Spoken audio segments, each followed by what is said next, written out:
Hello बच्चों, आज हम लोग जो है बायोलॉजी के पार्ट 2 में बात करने वाले हैं।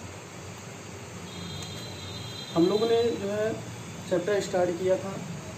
हमारा चैप्टर था sexual reproduction in flowering plant, यानी जो है पुष्पी पौधों में लैंगिक जनन हम लोगों ने पढ़ना स्टार्ट किया था। एक वीडियो हमने इसका पिछला डाला था, उसमें हमने जो है पुष्प का डायग्राम बनवाया था और उसमें बताया था कि पुष्प में कौन कौन से भाग होते हैं। ठीक है, उसमें हमने जो है पुष्प के चक्रण के बारे में बताया था कि बाहरी चक्र क्या होते हैं, इसके बाद वाले चक्र कौन से होते हैं। ठीक है, और जो है सबसे अंदर के चक्र कौन से होते हैं, कहाँ पुमंग होता है, कहाँ जायांग होता है। ठीक है, पुमंग को हम लोग नरजन्नांग भी कहते हैं। तो ये सारी बातें हुई थी उस वीडियो में। ठीक है, इस वीडियो को अब शुरू किया जा रहा है। इस वीडियो में हम लोग जो है अब सबसे प्रमुख चीज़ जो है बात करने वाले हैं पुमंग के बारे में। इसके बारे में पुमंग के बारे में बात करने वाले हैं। पुमंग को जो है इंग्लिश में कहा जाता है एंड्रोसियम, ANDROECIEM, एंड्रोसियम कहा जाता है पुमंग को। ठीक है, पुमंग अगर आप लोग ना जानते हो तो आप लोग लिख सकते हैं कि पुमंग होते क्या हैं। पुमंग जो है वो बनता है पुंकेसर से। ठीक है, और पुंकेसर क्या है? पुंकेसर आपने जो है पिछले चार्ट में देखा था कि पुंकेसर में ऊपर परागकोश पाए जाते हैं और उसके नीचे जो है फिलामेंट पाए जाते हैं। तो ये दोनों मिलकर जो है पुंकेसर बनाते हैं। अब कोई पौधा होगा उसमें एक तो पुंकेसर पाया नहीं जाएगा, कई पुंकेसर हो सकते हैं। अर्थात एक पुंकेसर को अगर एक इकाई में मान ली जाए तो कई इकाइयाँ पाई जाती हैं। तो ये कई इकाइयाँ जो है मिलकर किसका निर्माण करती हैं? पुमंग का निर्माण करती है। किसका निर्माण करती हैं? पुमंग का निर्माण करती है। पुमंग होता क्या है? एक प्रकार से पौधों में पाया जाने वाला नरजन्नांग होता है। ठीक है, तो देखिए अगर पुमंग में देखा जाए तो पुमंग में हमने जान लिया कि पुमंग होता क्या है। तो पुमंग को पढ़ने के लिए हमें सबसे पहले पुंकेसर को समझना जरूरी है। पुंकेसर वैसे हमने देखा था, लेकिन इंटरनल स्ट्रक्चर के बारे में वहाँ पर नहीं देखा था हमने। तो यहाँ पर आज लोग हम लोग जो है पुमंग में जो है पुंकेसर को पढ़ेंगे और पुंकेसर के अंदर जो है पाए जाने वाले स्ट्रक्चर के बारे में पढ़ेंगे। पुंकेसर में क्या होते हैं और उनके अंदर क्या पाए जाते हैं। ठीक है, तो आप लोग जो है पुमंग की परिभाषा ले लीजिएगा जो भी हमने बताया। ठीक है, उसके बाद जो है हेडिंग पड़ेगा हमारा पुंकेसर। क्या पड़ेगा? पुंकेसर। पुंकेसर को इंग्लिश में कहते हैं स्टेमन, STAMEN, स्टेमन बोलते हैं पुंकेसर को। ठीक है, अब देखिए पुंकेसर अगर समझना है तो सबसे पहले पुंकेसर का डायग्राम बनाना होगा। तो पुंकेसर का डायग्राम कैसे होता है देख लीजिए आप लोग। पुंकेसर के नीचे जो है हेडिंग डाल के जो है इसके नीचे जो है आप लोग डायग्राम बना सकते हैं। ठीक है, डायग्राम देखिएगा इसका, बहुत बड़ा नहीं बना रहे हैं हम, थोड़ा सा ध्यान दीजिएगा डायग्राम पर। ठीक है,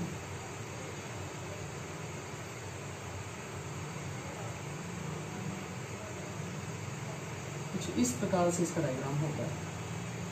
ठीक है, लेकिन एक खास बात और होती है, ये हमारा पूरा पुंकेसर है और इस फूले वाले भाग को हम लोग जो है क्या बोलते हैं? परागकोश कहते हैं। परागकोश कहा जाता है इस फूले हुए भाग को, और नीचे वाले को कहा जाता था वो तंतु। इंग्लिश भी जानते चलिए इसका परागकोश को इंग्लिश में क्या कहा जाता है? Pollen sac. क्या कहा जाता है? Pollen sac. सैक में होता है थैला, कोश, और पोलन मतलब पराग। इसको जो है फिलामेंट। तो ये तो जान लिए कि ये दोनों मिलकर क्या बना लिए? पुंकेसर बना लिए। लेकिन इतना हमारे लिए काफ़ी नहीं स्टडी करना, और भी अंदर हमें जाना होगा। तो जैसा कि आप लोग जानते हैं, आपको बताया गया होगा जो परागकोश होता है इसमें 2 पालियाँ पाई जाती हैं। परागकोश में कितनी पालियाँ होती हैं? 2 पालियाँ पाई जाती हैं। ठीक है, जैसे मान लीजिए इस प्रकार से होता है हमारा परागकोश, इस प्रकार से लगा होता है। एक पाली ये हो गई और एक पाली ये वाली हो गई। तो इसमें जो है 2 पालियाँ पाई जाती हैं और प्रत्येक पाली में जो है 2-2 कक्ष होते हैं।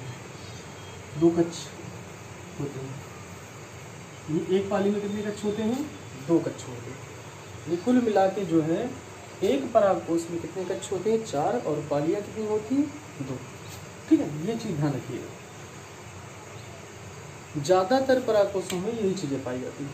ठीक है, ये डायग्राम बना लीजिएगा। उसके नीचे फिर हम लोग जो है क्या करेंगे, अब इसका जो है एक सेक्शन काटेंगे, नहीं काट देखेंगे कि अंदर क्या पाया जा रहा है। तो इसके लिए इसका सेक्शन हम काट लेंगे इस तरह से क्षैतिज, जिसको हम लोग अनुप्रस्थ काट कहते हैं। ऐसे काट के दिखाएंगे कि क्या होता है इसमें। ठीक है, फिगर उठा लेंगे हम, आप लोग बना लीजिएगा। अब अगर इसका हम फिगर बनाया जाए सेक्शन जो है काट कर, तो इस प्रकार से कुछ बनेगा। ध्यान दीजिएगा आप लोग। ठीक है,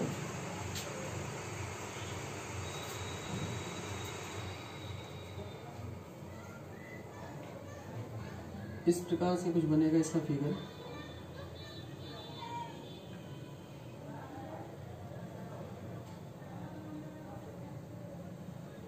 ठीक है, एक सेक्शन काट दिया हमने, तो सेक्शन का फिगर इस प्रकार से बनेगा।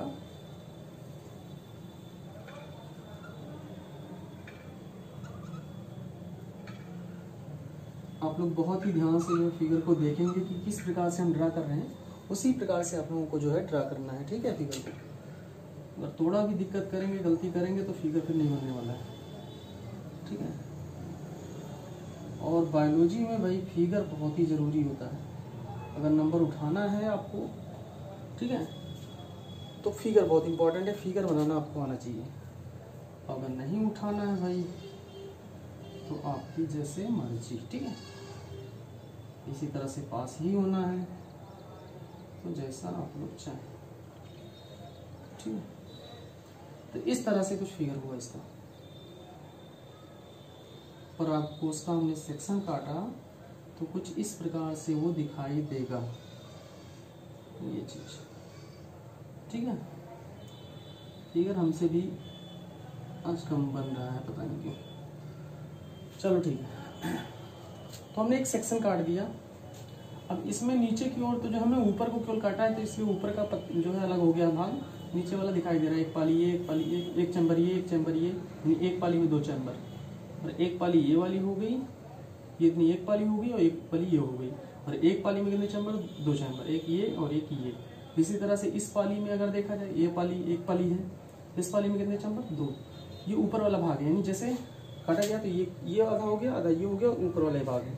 ठीक है, अब इसमें कितने चैम्बर होते हैं भाई?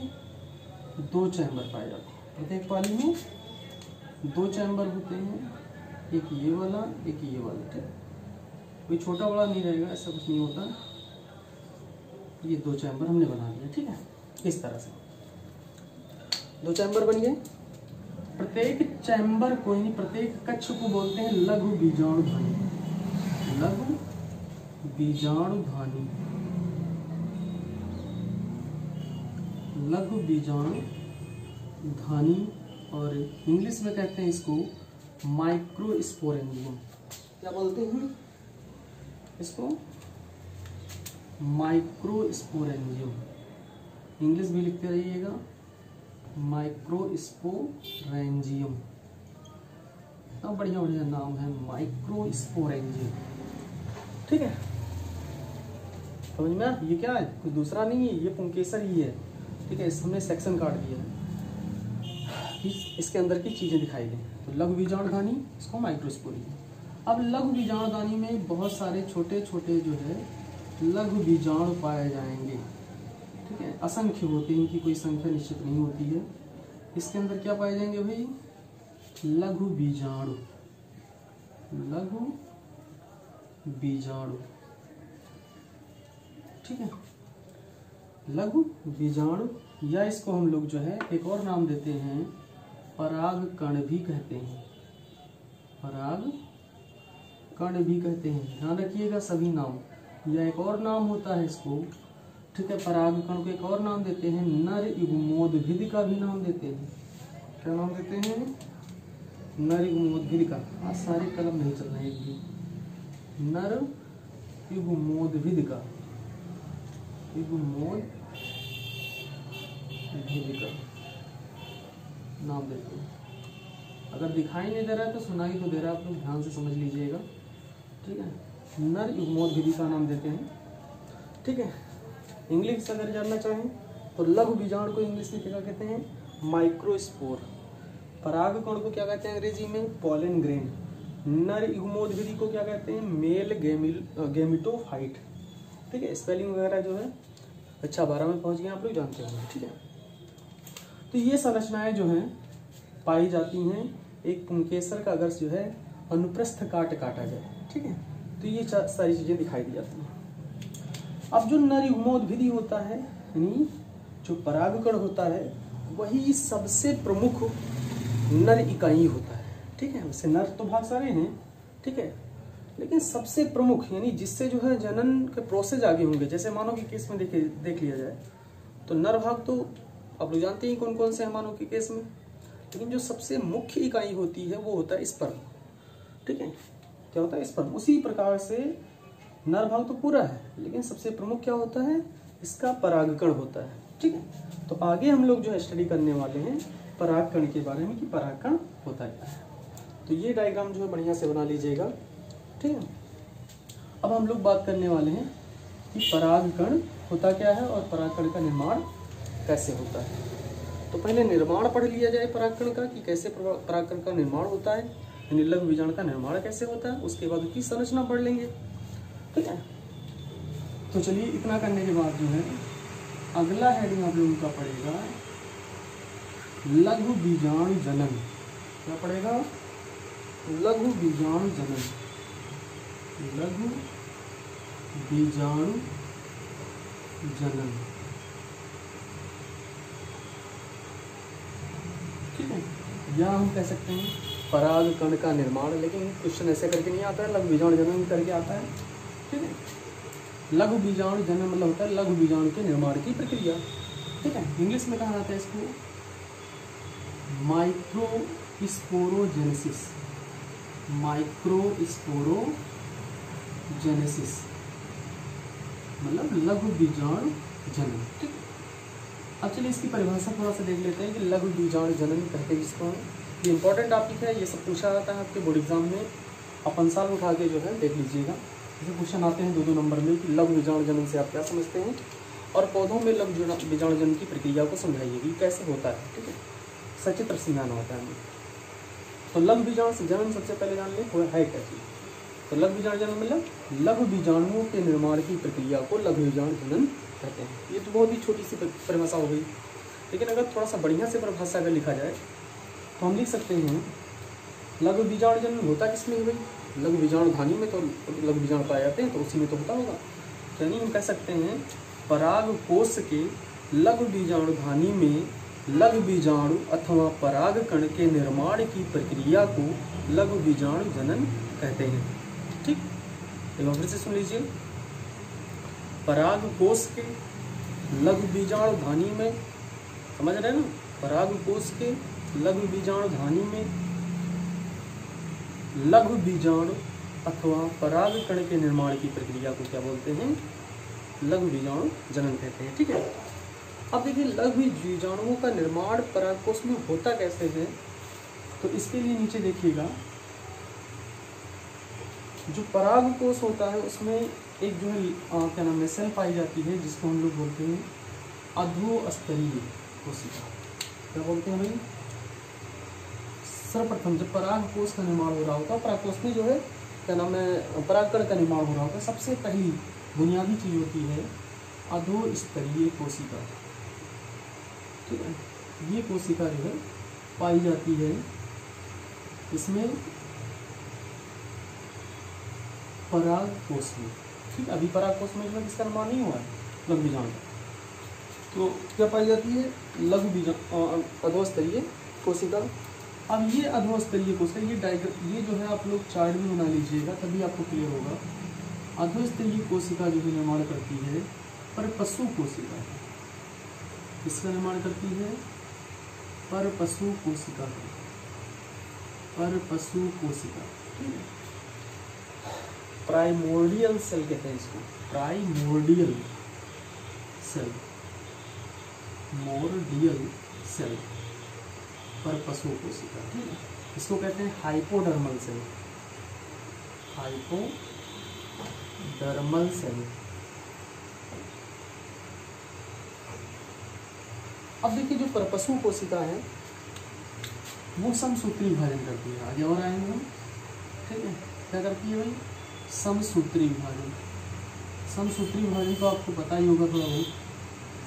क्या होता है समसूत्री विभाजन? ऐसा विभाजन जिसमें एक कोशिका से समान गुणसूत्र वाले दो नई कोशिकाएं बनती हैं, वो विभाजन कैसा होता है भाई? समसूत्री विभाजन। तो समसूत्री विभाजन होगा तो एक परपसु कोशिका से कितनी नई कोशिकाएं बनेंगी? दो नई कोशिकाएं बनेंगी। दो नई कोशिकाएं बनेंगी। पहली कोशिका को हम लोग क्या बोलते हैं? पहली कोशिका को हम लोग बोलते हैं प्राथमिक भित्तीय कोशिका। प्राथमिक भित्तीय कोशिका। प्राथमिक भित्तीय कोशिका। और दूसरी कोशिका को बोलते हैं हम लोग प्राथमिक पुंबीजाणु जनन कोशिका। प्राथमिक पुंबीजाणु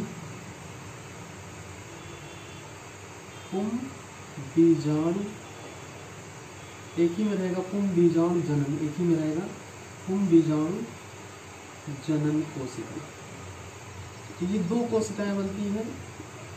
पहली कोशिका का नाम होता है प्राथमिक भित्तीय कोशिका और दूसरी कोशिका का नाम होता है प्राथमिक पुंबीजाणु जनन कोशिका। प्राथमिक भित्तीय कोशिका को इंग्लिश में कहते हैं प्राइमरी वॉल, ठीक है। क्या होता है? प्राइमरी वॉल या प्राइमरी पेराइटल सेल भी कहते हैं इसको।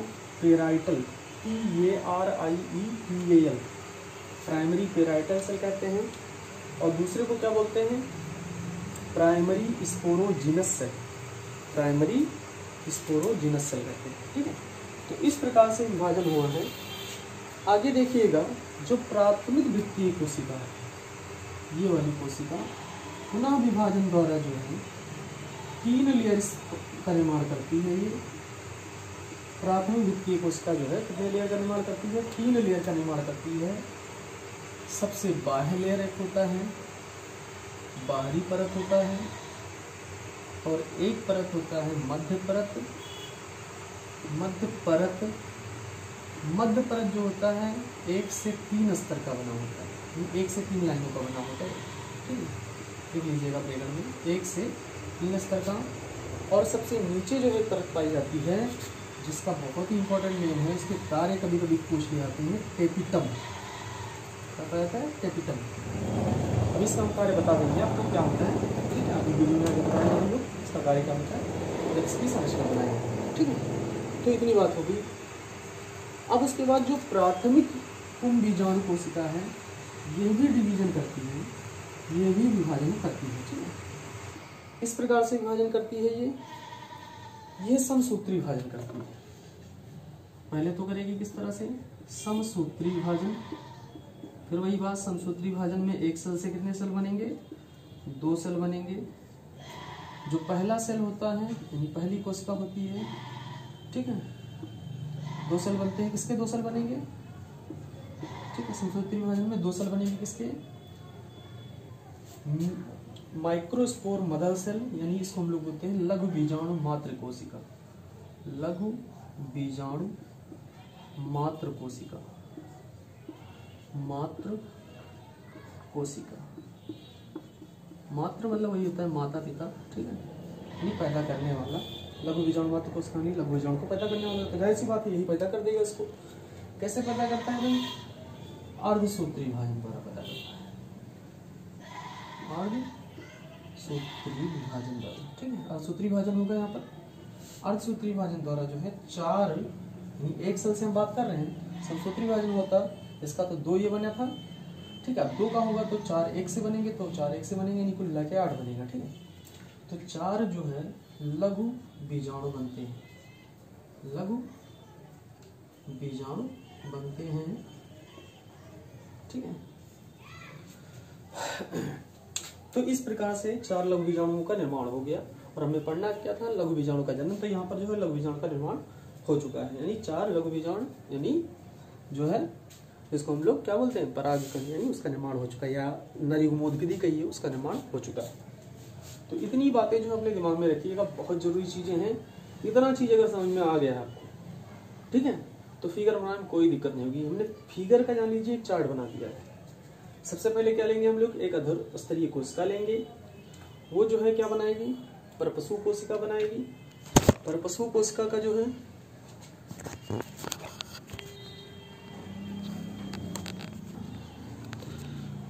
वीडियो थोड़ा सा देर में शुरू करते हैं हम, थोड़ा सा टेक्निकल प्रॉब्लम आ गई है।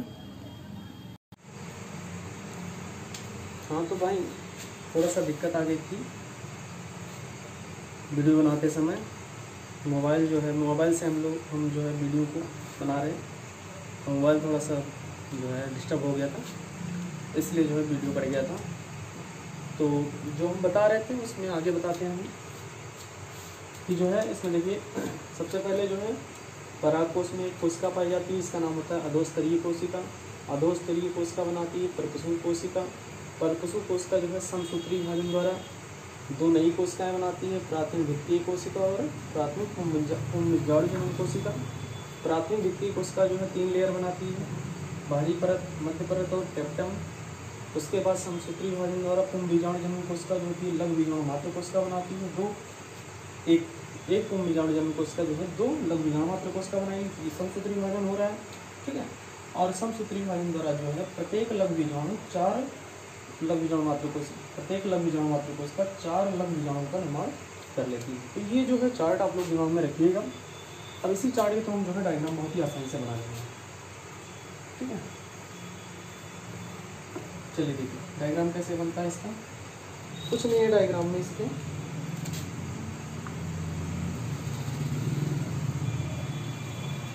डायग्राम को जो है आप लोग इस प्रकार से ड्रा करेंगे, बनाएंगे।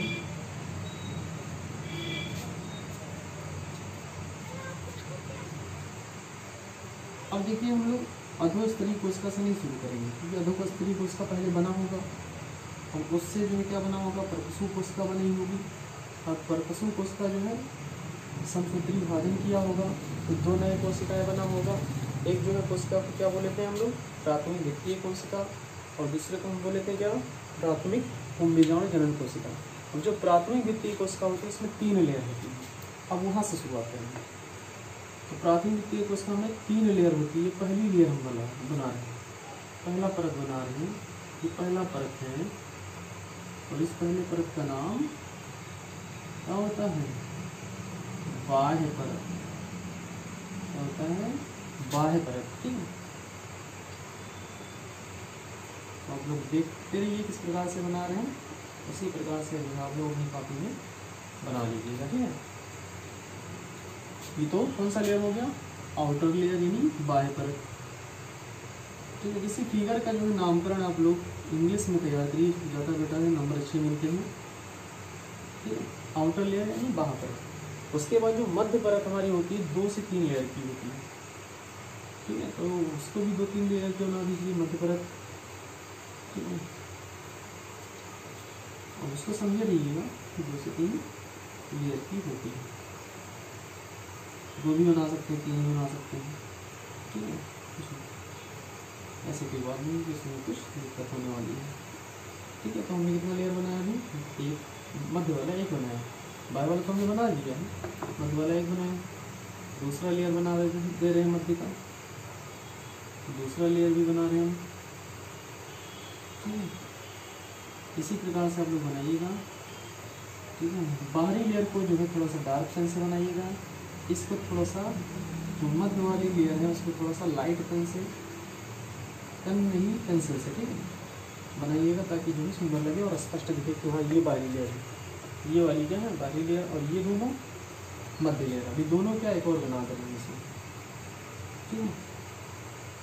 कौन सी लेयर है ये, मध्य वाली लेयर है। 3 लेयर हमने बनाई हुई, अब 3 बनाइए, 2 बनाइए, कोई बना सकते हैं, ठीक है। ज़्यादा मेहनत लग रहा होगा इसको बनाने में तो 2 ही बना लीजिए, ठीक है। हमने बना दी ये वाली जो है 3 लेयर, कौन सी है, मध्य लेयर है, और ये बाहरी वाली बाहरी लेयर है, ठीक है। अब उसके बाद दूसरी चीज़ हमें क्या बनानी है, टेपिटम बनानी है। तो टेपिटम को थोड़ा सा अलग बनाइएगा, फिर हम जो है धीरे धीरे थोड़ा सा षष्ठकोणीय रिंग बनाइएगा, ये दिखाई दे उसको भी डार्क कर दीजिएगा।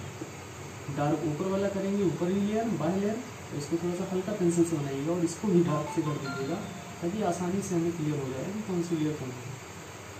ठीक है, ये क्या है, टेपिटम है। टेपिटम जो है ऐसी परत होती है, ठीक है, जो बाद में नष्ट हो जाती है और ये जो है परागकण को पोषण प्रदान करती है। हमने बताया था कि अब इसका कार्य बता रहे हैं।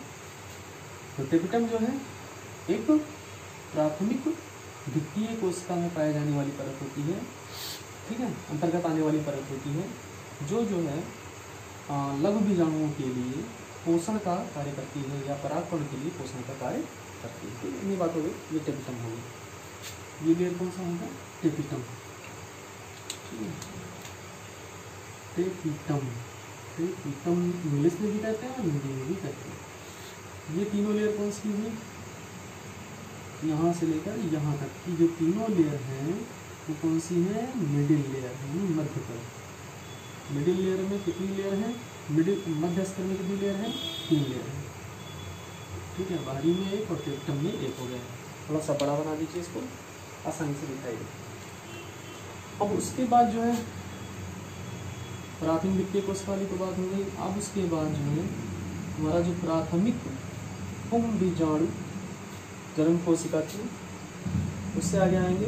तो प्राथमिक पुंग बीजाणु जन्म कोशिका जो है क्या करती है, समसूत्री विभाजन करती है। ठीक है, समसूत्री विभाजन को हम लोग कहते हैं, क्या कहते हैं, माइटोसिस।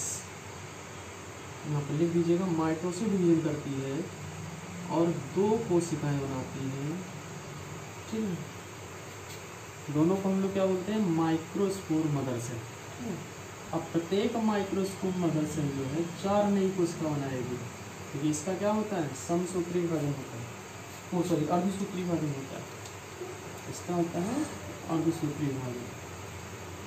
ठीक है, अर्धसूत्री विभाजन को इंग्लिश में बोलेंगे मियोसिस। क्या बोलेंगे, मियोसिस। 4-5 करने के भाई था। ठीक है, मियोसिस।